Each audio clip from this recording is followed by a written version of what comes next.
Donc nous abordons aujourd'hui la deuxième série de TD d'optique pour le semestre 2 des filières SMA, SMP, SMC. Alors cette série va concerner globalement donc encore la notion de chemin optique, le principe de Fermat, les lois de Descartes, la réflexion plane et la réflexion sphérique. On commence par le premier exercice. Donc je lis l'énoncé. Un rayon lumineux dont l'angle d'incidence est de 35 degrés traverse un verre plein d'eau d'indice 1,33 le long de son diamètre. Le verre a un diamètre intérieur de 6 cm et possède des rebords de 6 mm d'épaisseur dont l'indice de réfraction est 1,5. Première question, quelle sera la valeur de l'angle de réfraction à la sortie du verre?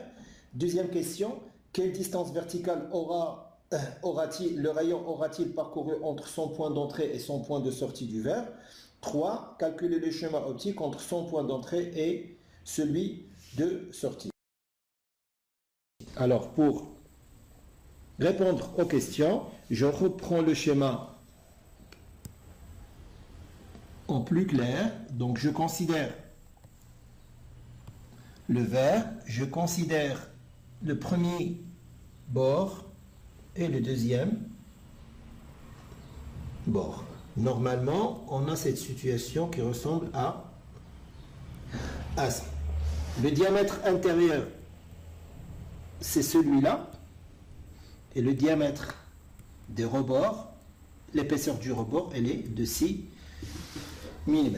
Donc, je considère l'indice N1, c'est 1, l'indice N2, c'est le verre, l'indice N3, c'est l'eau. La même chose, ici j'aurai N2, et ici j'aurai N1. Et je considère, donc le rayon, je change de couleur, je considère un rayon incident. Donc, la source est S au point I. Je représente ma normale. Et donc, je passe de l'air vers le vert. Je vais m'approcher de la normale. Donc, je repère cet angle par θ1.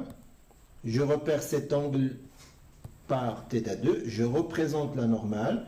Et je sors d'un milieu qui est d'indice 1,5 vers un milieu d'indice 1,3. En général, je m'éloigne de la normale et donc je vais encore m'éloigner de la normale avec un angle de θ3. Je fais la troisième normale, toujours, c'est la droite qui est perpendiculaire à la surface. Ce sont des surfaces plans, ce sont des dioptres plans.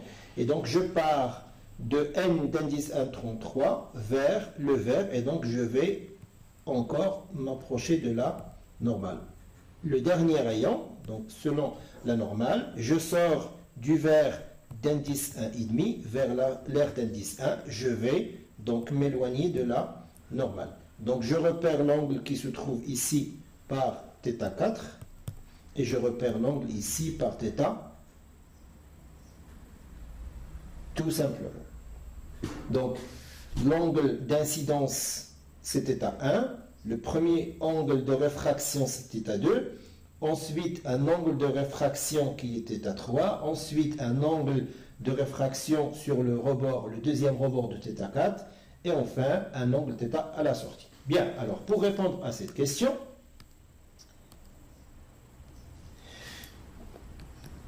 je vais écrire les lois de Descartes sur les surfaces. Donc, j'ai cette première surface, deuxième surface, troisième surface et quatrième surface. Donc, la loi de Descartes va me donner donc N1 sinus θ1 égale à N2 sinus θ2.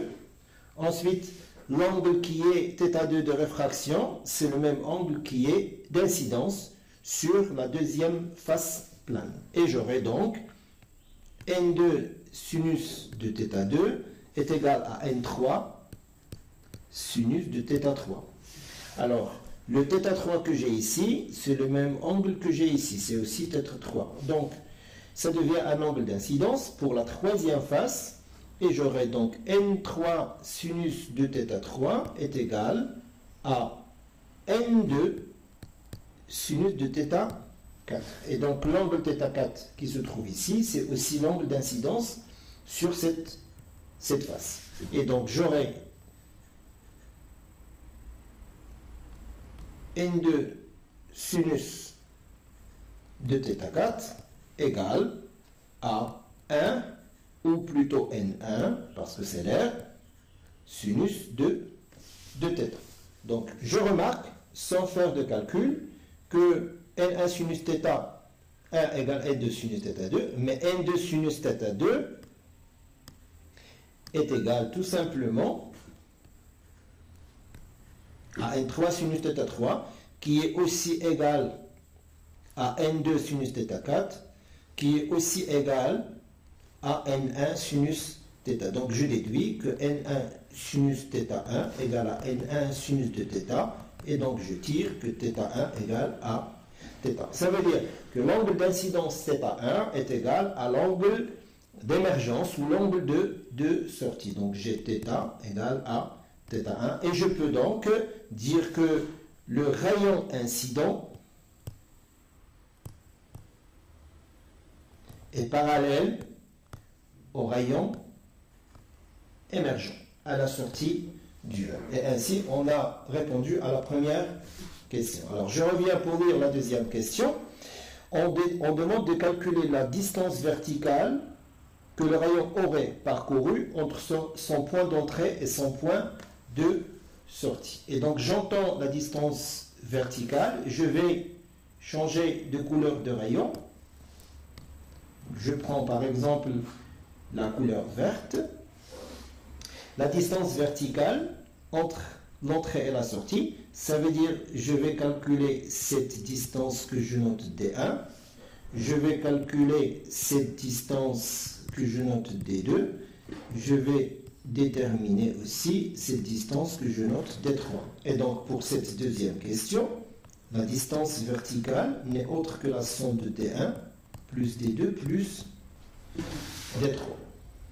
Alors, j'ai des triangles, donc je vais considérer le premier triangle. J'ai I, et donc le premier triangle qui se trouve ici, où normalement j'ai la tangente de θ2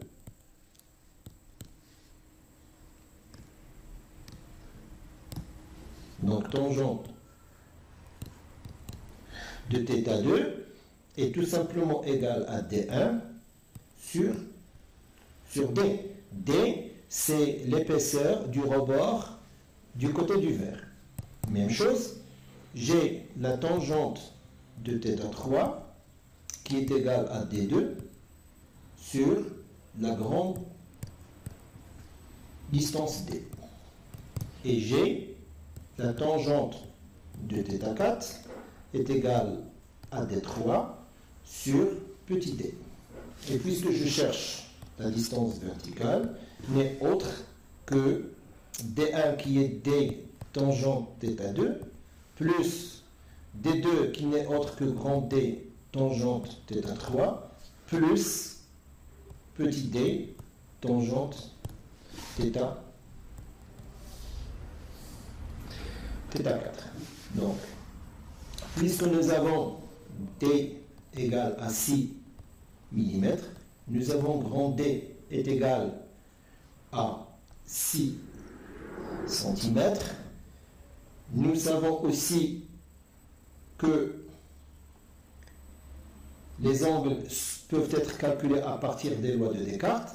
Donc, d'après la première relation, je peux écrire que N1 sinus de θ1 égale à N2 sinus de θ2, ce qui me donne sinus de 35, parce que j'ai un angle d'incidence de 35, est égal à 1,5 sinus de θ2. Donc je peux tirer θ2. Je peux aussi déterminer de la même manière θ3 et θ4. Et quand j'ai les trois, je peux calculer avec petit d et grand d, dv, la distance verticale, on trouve que c'est 3,3 cm. Maintenant, on va passer à la dernière question qui concerne le chemin du chemin optique.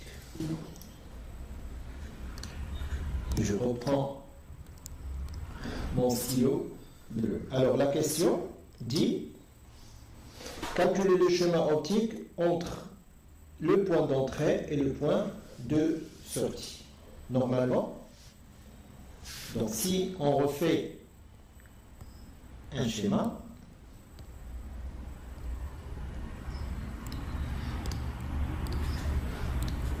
je considère I1,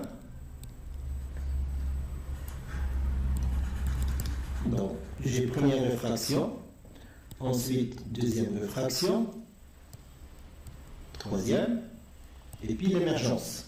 Donc je considère I1, je considère I2, je considère ce point I3 et je considère ce point I4. Donc mon chemin optique n'est autre que I1, I4, et c'est tout simplement I1, I2, plus I2, I3, plus I3,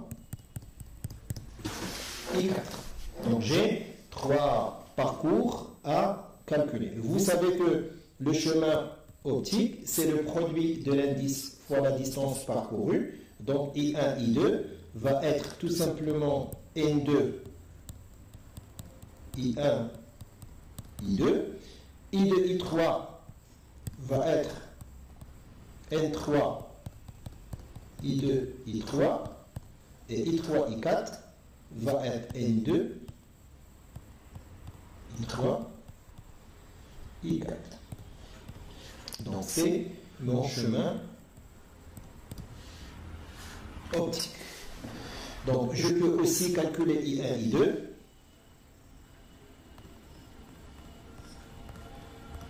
D'après la construction géométrique. Donc I1, I2, c'est tout simplement D, petit d, sur le cosinus de θ2. I2, I3, c'est tout simplement grand D sur le cosinus de θ3. Et finalement, I3, I4, c'est petit d sur cosinus de θ4. Dans la question précédente, nous avons déterminé θ1, θ2, θ3 et θ4, sachant que θ1 est toujours égal à 35 degrés et θ à la sortie est égal à 35 degrés. Donc, comme j'ai petit d, grand D et petit d, je trouve que le chemin optique, en faisant l'application numérique, c'est 10,78 cm.